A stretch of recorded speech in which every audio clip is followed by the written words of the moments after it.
विकास आपल्याला करायचा आहे, तात्पुरता नाही.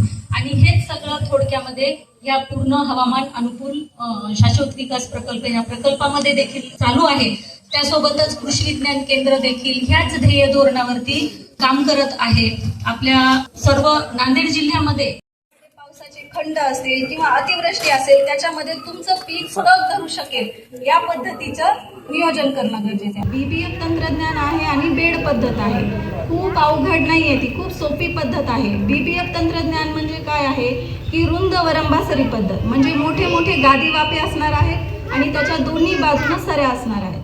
बोलतोय तर याच्यामध्ये सऱ्या पडणं म्हणजे जेव्हा जसं मी सांगितलं की जून जुलैमध्ये पाऊस आहे, तुम्हाला त्यावेळेस पाणी अडवायचे आणि जिरवायचे. ते कशामधनं होणार आहे? एकदा बेड पद्धतीमध्ये होणार आहे किंवा बीबीएफ मध्ये होणार आहे. ज्या काही सऱ्या असणार आहेत त्याच्यामध्ये जो काही पाऊस पडणार आहे तो मुरणार आहे, बरोबर. जेव्हा खंड होईल नक्कीच त्या मुरलेल्या पाण्याचा गादी वाफ्यामध्ये तुम्हाला मॉइश्चर म्हणजे ओलावा त्या पिकांना मिळणार आहे.